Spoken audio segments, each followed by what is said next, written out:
The British officers before the battle kept trying to encourage the men by saying, "We have beauty and bounty ahead."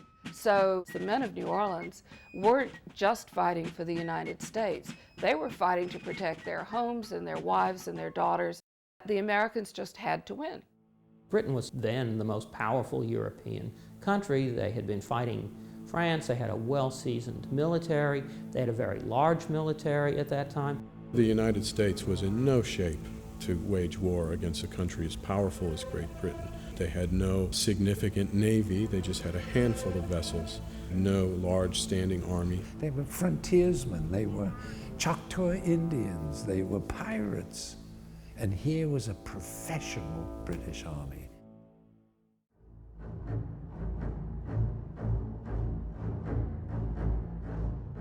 The origins of the War of 1812 really vary depending on which side of the Atlantic you're from. At the conclusion of the Revolutionary War, the treaties that were signed in Paris in that year obligated the British to remove themselves from the old forts in the Old Northwest, and they didn't go.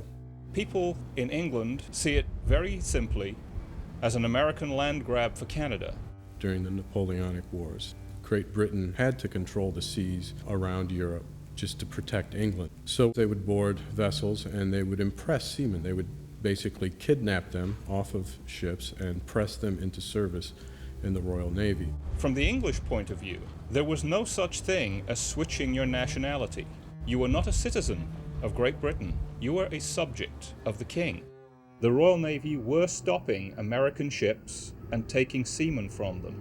And they did take American seamen who they thought were Brits. Not just England, but other European nations thought of the United States as these crazy little runaway colonies, but no one really expected us to last as a nation or to have the kind of cohesiveness that would let us fight and win a war against a major European power. I think they had to prove something to themselves and to every other nation, that we were here to stay, that we were free and independent, and we had formed a republic, and we were not to be trifled with. The Louisiana Purchase in 1803 really changed the calculus of international relations. The retrocession of Louisiana from Spain to France and then the subsequent purchase of the entire province by the United States was never seen as a legal transaction by Great Britain. Napoleon received the Louisiana Territory back from France under the Treaty of San Ildefonso, and when the Spanish signed that treaty, there was a clause in it which clearly stated that if at any date France ceased to rule the colony, it would retrocede to Spain.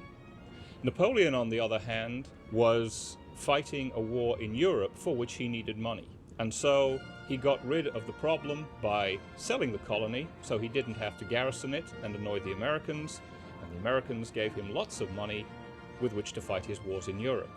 The British had a phrase for it, that we had purchased stolen goods from a known highwayman. The British had their hands full with Napoleon. The Warhawks said, with 1,000 Kentucky riflemen, we can take Canada, while the British are dealing with Napoleon. And so they convinced the president and the Congress that we should declare war. The first overt act within the war was the American invasion of Canada. Though battles raged back and forth along the Canadian border, there was no decisive victory either way, and the British were able to defend Canada. The abdication of Napoleon in 1814 suddenly freed up huge numbers of veteran troops to come to the United States and put a quick end to the American war. They sent a fleet under Admiral Cochrane. He put forces ashore at Bladensburg, a disastrous defeat for the United States. He occupied and burned Washington, D.C., and then turned north to attack Baltimore. But, of course, the fortunes of war are fickle. The commanding officer of the British, Robert Ross, was killed outside of Baltimore, and there the British campaign in the Chesapeake falters and eventually withdraws. At this point, Britain has decided that if you really want to put pressure on the United States, then you take New Orleans. They left the Chesapeake Bay area and rendezvoused in Jamaica to form the invasion fleet that was to come to New Orleans. The Royal Navy needed sound and detailed intelligence regarding all of the approaches to New Orleans. So in August of 1814, the British dispatched one of their vessels to Barataria Bay to make contact with Jean Lafitte. This was the man who held the key to New Orleans. He knew all of the bayous, all of the waterways, everything around New Orleans, and nobody else did. Lafitte was first and foremost a businessman, and he felt that if he could cut a deal with the Americans, who were also threatening him with personal and financial ruin, he would come out a winner. He immediately sends the copy of the letters he had received from the British officer as a testament to his good faith and patriotism. Jackson accepted the help of Lafitte and his Baratarians. Andrew Jackson had an inveterate hatred of the British. During the Revolutionary War, a British officer had demanded that young Andrew Jackson polish his boots, and Andrew Jackson refused, and for his insolence received some sword cuts on either side of his face, and apparently he bore those scars for the rest of his life. So in Jamaica, the British fleet begins to move off, even though the commander-in-chief of the ground forces, General Pakenham, has not arrived yet. Initially, the British had hoped to seize Mobile and use that as a staging area for the attack against Louisiana. But an attempt to take Fort Bowyer, which commanded the mouth of Mobile Bay, had failed. If they had landed at Mobile and marched north of the lakes and come to the Mississippi, they would then have had the high ground to come down on New Orleans, and that would have been the ideal approach. The British invasion flotilla arrived off the mouth of the Mississippi very early December. The river is pretty low in December and January, so there might have been a problem with coming up the river because of that. Eventually, they worked their way up around the Chandeleur Islands and came to a place of anchor near Ship Island.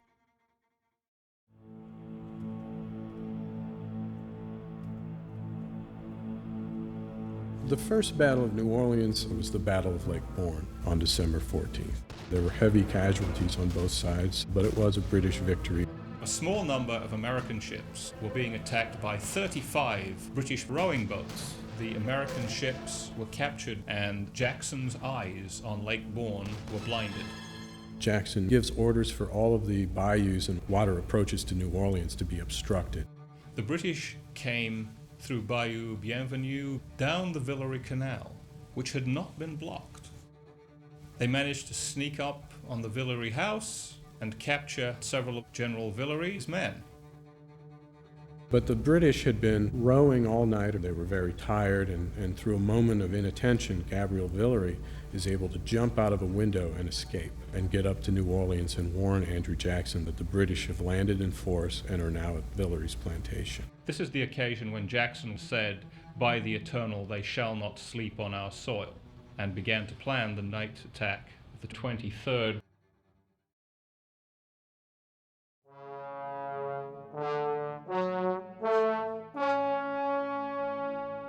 He immediately attacks them, and that throws them off.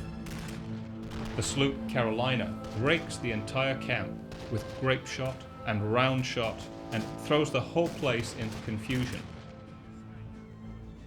John Coffey's Tennessee militiamen went in on the woods side, and it was a pitched battle. It was very chaotic. It was dark. There was excellent marksmanship by the company of riflemen from New Orleans, mostly lawyers and businessmen who shot for sport. That was their recreation. They came away from it thinking that they had beaten the British. While all of this is unfolding, American and British commissioners were meeting in Ghent in the Netherlands, and they're negotiating a peace and an end to the War of 1812. And they finally conclude those negotiations on Christmas Eve. However, the war was not over. The treaty had not yet been ratified by the British nor the Americans. Pakenham arrives on Christmas Day, and he didn't much like what he saw. His army is hemmed in between woods and river, about 80 miles from the fleet anchorage, and Jackson had formidable artillery. Jean Lafitte's men were very experienced gunners, and that was exactly what Jackson needed. and Jean Lafitte had a huge store of powder that he was able to supply Jackson's men with. Jackson completed his defenses. The Rodriguez Canal had been dug out. The earth was then piled up behind it.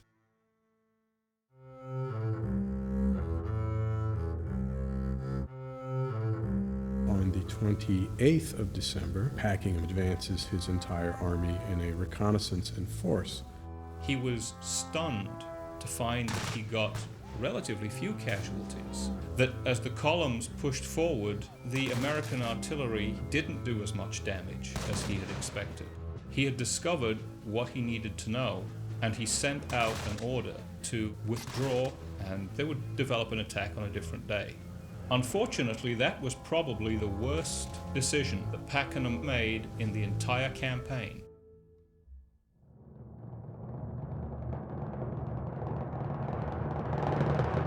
There was an artillery duel on the 1st of January. The British are firing at the Americans firing at the British. But in the end, as the day goes on, the British guns, one by one, begin to fall silent. The American guns are firing right through to the end. The Americans thought that they had really clobbered the British. And what happened actually from the British side is they ran out of ammunition. Every shot, every ounce of powder that the British expend has to be rowed from the fleet, 68 miles away. And this was another blow to the morale of the British Army, who was presumably chomping at the bit. I mean, every night up to this point, they're being harassed by these mounted gunmen, by snipers. Indians are sneaking in and killing sentries, and they're not getting a good night's sleep. There is an element of guerrilla warfare in the American attitude. The British found that Americans were deliberately taking aim at officers and sentries. The British complained that the American sharpshooters weren't playing fair, as if war were a game instead of a matter of life and death. And certainly all of these people were fighting to protect their own. They're defending themselves, they're defending their homeland. People will do anything, and that gives them a strength and a power that the opposition doesn't have. And so once Pakenham saw the condition of his troops, there was only one thing for him to do, and that was to try to punch his way forward, which on January the 8th, he attempted to do.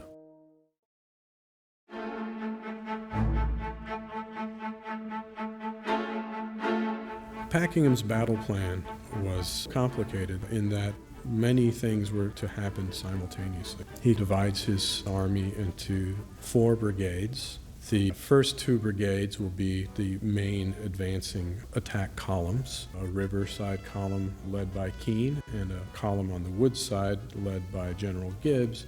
The 3rd brigade under Lambert will be held in the center in reserve.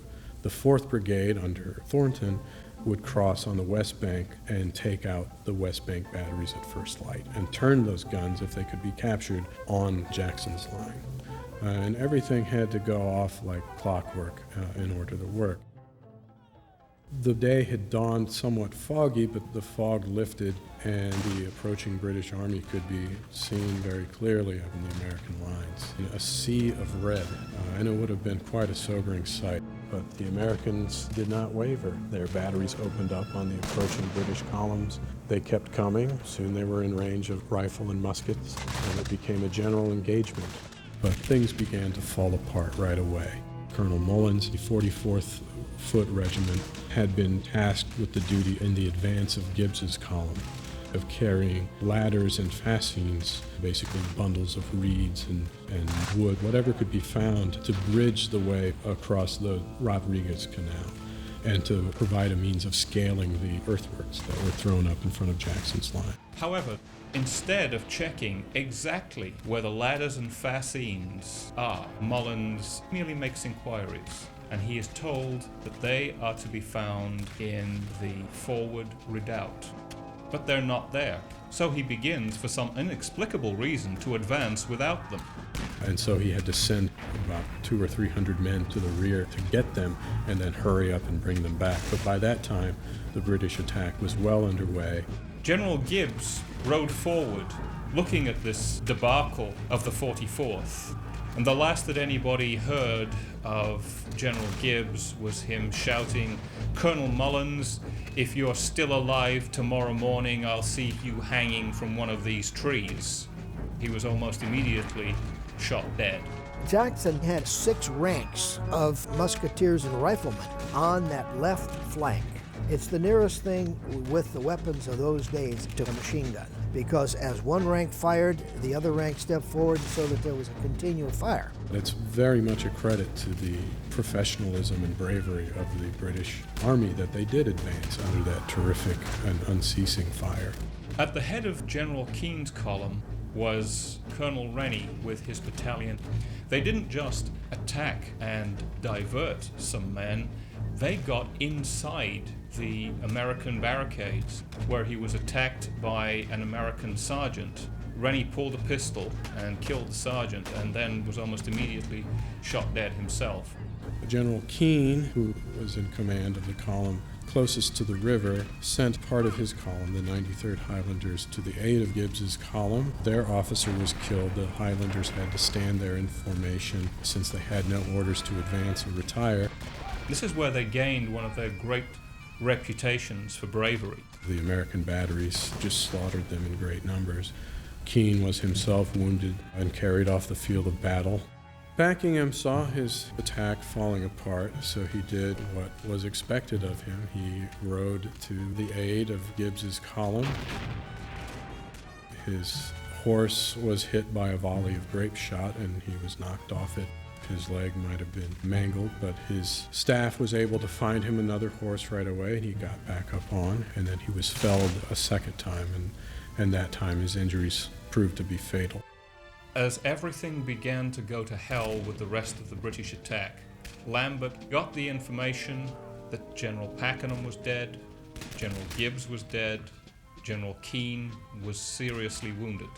He halted his men in the center of the field and told them to lay down and take what cover they could. Lambert was in a great quandary to know exactly what to do. They had suffered so many casualties that they couldn't continue, so they were simply recalled. But the British thrust on the West Bank did succeed. General Lambert decided that even with more troops arriving, that discretion was the better part of valor, and he called off the attack and ordered a retreat of the British Army. When the smoke cleared, the battlefield literally was carpeted with British dead and wounded, and it was a terrible sight to behold, and it even struck Jackson very forcefully, the sight of so many dead and wounded soldiers. The figures for casualties on January 8th vary with the source. The British had well over 2,000 casualties. The Americans had, some say 13 men, some say 8, some say 6. It varies, but obviously a very disproportionate rate of casualty.